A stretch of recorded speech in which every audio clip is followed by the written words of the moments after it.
का भविष्य अंधकार में है। इस पीढ़ी के सामने वैसे ही चुनौतियां कम नहीं है और सरकार, राजस्थान की सरकार उन चुनौतियों को और बढ़ा रही है। आपको अगर याद होगा, जब गुजरात के चुनाव चल रहे थे तो राजस्थान के अंदर एक खुशी की लहर दौड़ी थी, क्योंकि उस समय गुजरात के जो इंचार्ज थे वो राजस्थान के मुख्यमंत्री, उन्होंने वहां पर घोषणा करी कि मैं 1,20,000 लोगों को नौकरी दूंगा, संविदा पे उनको नौकरी दी जाएगी। आज उसको कई साल हो गए हैं और अभी तक केवल 3 से 4 हजार लोगों को संविदा पे नौकरी मिली है। ऐलान बड़े बड़े करते हैं, ऐलान करा 1,20,000 का, और ऐलान करने के बाद जब खुशी की लहर दौड़ पड़ी तो फिर बोलते हैं कि 3 साल का कार्यकाल को 1 साल माना जाएगा, और फिर कहते हैं कि 15 साल कम से कम करे हो तब हम संविदा पे उनको नौकरी देंगे। मात्र 3 से 4 हजार लोगों को अभी तक नौकरी मिली है, 1,06,7 हजार अभी भी बाकी हैं। और तुष्टीकरण का उदाहरण इससे बड़ा क्या हो सकता है कि सबसे पहले मदरसों के अंदर जो लोग लगे हुए थे उन्हें नौकरी दी गई। ये सरकार कुछ खास वर्ग के लिए है, किसी एक वर्ग के लिए काम करती है या सबके लिए काम करती है?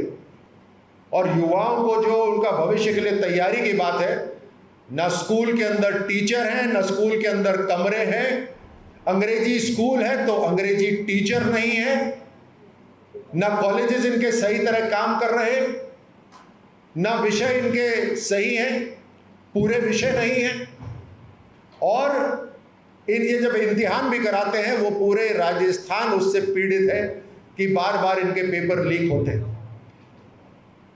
एक सांसद होने के नाते हम जब भी किसी एकेडमी के सामने से निकलते हैं तो वहां के नौजवान हमें घेर लेते हैं और पूछते हैं कि हमारे भविष्य का क्या होगा, आप कुछ समाधान निकालिए। उनकी पीड़ा आप सब भी समझ सकते हैं, जो एकेडमी के अंदर हजारों रुपए लगाकर तैयारी कर रहे हैं इम्तिहान की, न जाने कौन सी अपनी जमीन बेचकर, अपना शहर छोड़कर दूसरे शहर में जाकर तैयारी कर रहे हैं। उस पूरे 1 साल की तैयारी का नुकसान, उसकी भरपाई कौन करेगा? हजारों लाखों रुपए खर्च हो जाएंगे, लेकिन पेपर फाइनली रद्द हो जाएगा। इन्होंने अपनी आमदनी का एक जरिया बना रखा है पेपर लीक को। पूरे देश के अंदर इंफ्रास्ट्रक्चर डेवलपमेंट हो रहा है, उस इंफ्रास्ट्रक्चर डेवलपमेंट के कारण आज पूंजी निवेश हो रहा है, इन्वेस्टमेंट आ रहा है, बाहर से कंपनियां आ रही हैं। राजस्थान के अंदर कौन सी कंपनी आई पिछले 5 साल के अंदर? राजस्थान के अंदर कौन सा इंडस्ट्रियल एरिया है जो पिछले 5 साल के अंदर तैयार हुआ? एक भी नहीं है। ये इनका युवाओं को नौकरी देने का राजस्थान का मॉडल, और वो जो एजेंसी इन्होंने बनाई हुई है नौकरी दिलाने के लिए, RPSC, वो तो नमूना ही बन गई है अपने आप के अंदर। कौन नियुक्ति देता है उसके अंदर? राजनीतिक मुख्यमंत्री। जिनको नियुक्ति दी गई राजनीतिक, उन्होंने क्या करा? घोटाला।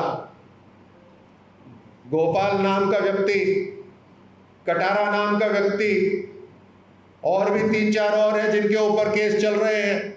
कोई 18 लाख मांग रहा है, कोई पकड़ा जा रहा है रंगे हाथों। ये पॉलिटिकल नियुक्तियां हैं, और पॉलिटिकल नियुक्ति मतलब चीफ मिनिस्टर गहलोत साहब इसके लिए जिम्मेदार हैं।